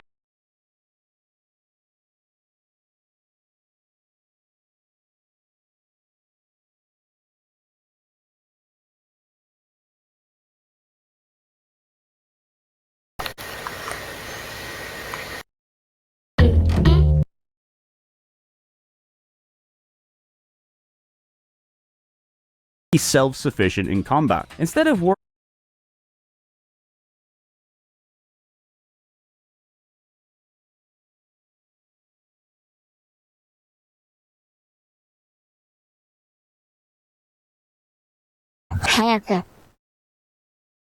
worrying about ammo supplies, the Einhander has a mechanical arm that can steal and utilize enemy weaponry, allowing the pilot to keep on fighting indefinitely until they win or die, and believe me, you'll probably die a few times. If you want to hear my full thoughts and more of the ins and outs of the game's design, I go into all of this in my original video, but long story short, if you like shoot 'em ups, you've either already played this and love it, or you've yet to try it and should really get on that ASAP. Although while we're here, I would like to highlight Einhander's presentation, which is really what I think sets it apart from its contemporaries. The game's combination of dark cityscapes, ruined wastelands, and oppressive industrial locales paints this picture of an Earth ravaged by war, a situation that you are progressively making way worse as the game goes on. Square have managed to add an extra layer of grit and atmosphere to the traditional shooter experience. It's still as pure and hardcore a shooter as they come, but it's also got that cinematic all these years later. Kicking the year 1998 off with a bang, we've got everybody's favourite, an Aquis baseball game, and instead of getting Digital League 2, this time we get something completely different. Well, kinda. This is Super Live Stadium, a more serious baseball video game that still somehow isn't all that serious. In this game, the chibi characters have gotten taller and a little more realistic, and so has the baseball gameplay too. Now, a lot of times whenever I see brief clips of baseball games, since I'm a sicko who sits up at night watching big lists of video games, the most common hitting system I see is this target in a box malarkey, where you not only have to try time your swing job.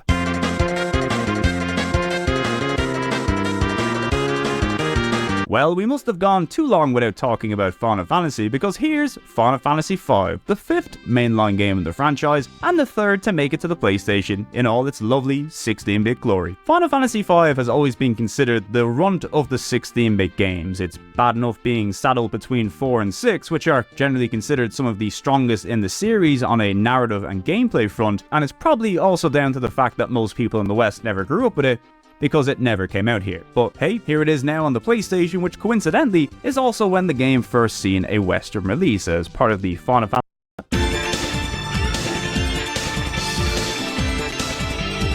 Next up, we have one of the more obscure entries on our list, and that's the 4-disc Japanese exclusive Sokaigi, which made its way to the console in May 1998. Now, in many ways, 1998 was the year when Square started to get a bit more experimental with their releases. Not only were they trying cool and interesting new things in their role-playing games, both in the gameplay and narrative departments, but it was around this time that Square would try their hand at a variety of different genres that weren't necessarily in their wheelhouse. We already saw how successful they could be when it comes to fighting games and shoot-'em-ups, but with Sokaigi, it was now time to experience Square's first attempt at a fully 3-dimensional action game. Now, while Square was overseeing and bankrolling the project, it was actually developer Yuke's who were in charge of making the thing, a company you are probably familiar with thanks to the SmackDown series of wrestling games, a series that has carried the wrestling scene on PlayStation consoles for years to come. Square basically brought Yuke's in under an initiative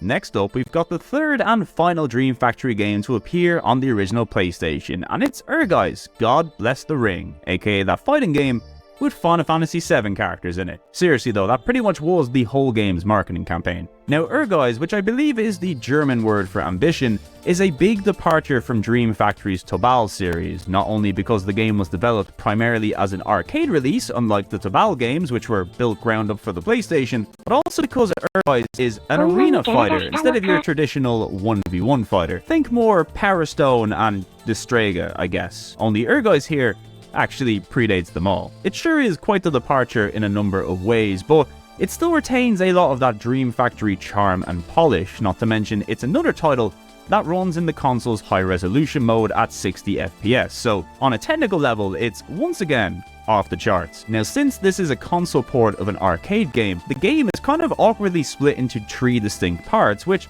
we'll cover in a moment, but for now, let's look at the arcade mode, which is, I suppose, the meat of the game. The gameplay here once again uses the Dream Factory system of attacks tied to high, medium, and low buttons, only further simplified.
Georgie.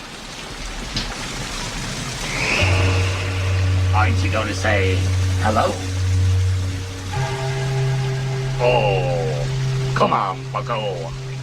Don't you want a balloon? I'm not supposed to take stuff to strangers. My dad said so. Very wise of your dad, Georgie. Very wise indeed. I, Georgie, am Pennywise the Dancing Clown. You are Georgie. So now we know each other. Correct? I guess so. I gotta go. Go?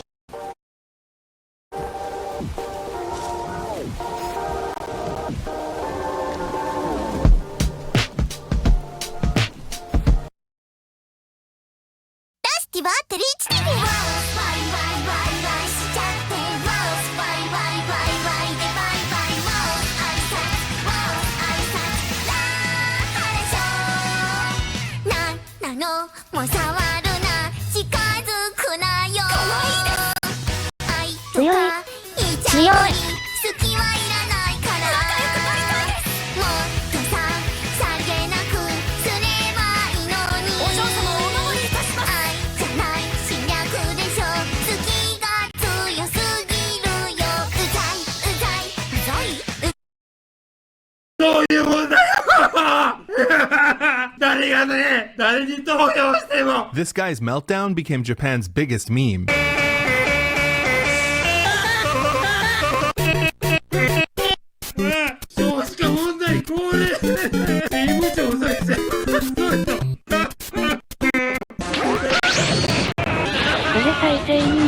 Alright, you might feel bad for him, but let me assure you, he's a massive idiot. The whole story starts with Nonomura Ryutaro, this guy, working a boring office job at City Hall in a small town. He had actually been there for 15 years when one day he saw a man on the news that changed his life forever. Nonomura knew this guy. They went to the same high school. His name was Hashimoto Toru, and he was headline news after becoming the new governor of Osaka in a landslide victory. This made Nonomura jealous. He had the same educational background, including graduating from a top university. Why couldn't that be him on TV? So, Nonomura decided, at the ripe age of 41, he was going to quit his job and become Japan's next political sensation. There was only one problem. In high school, Hashimoto Toru was a Chad rugby star, and by the time he entered politics, he was already a popular TV lawyer. As for Nonomura, he was kinda a loser. He didn't let that faze him though, and within 6 months, he had begun campaigning. He chose a small town called Taishi, also in Hyogo. You know what? Our entire story takes place in Hyogo, okay? And ran to be their mayor. There were only 2 other candidates. It couldn't be that hard, right? He got destroyed. He got completely destroyed. He didn't even get 4% of the vote. But Nonomura had the resolve of a lion. He was not going to give up until he won an election.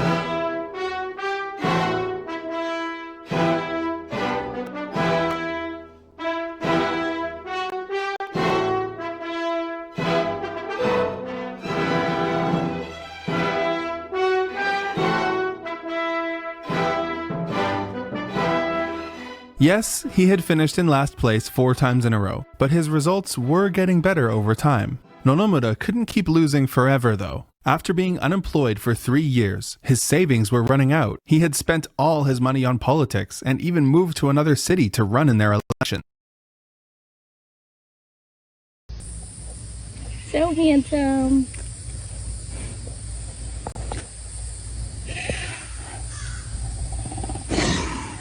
Wow, big yawn.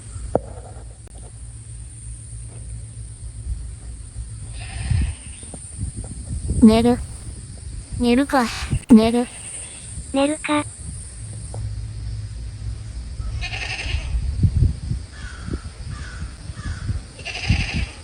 Oyasumi.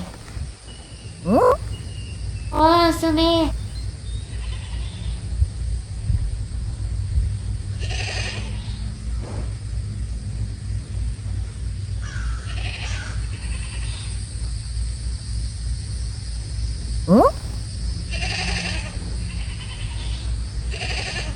お付き合いありがとうございました。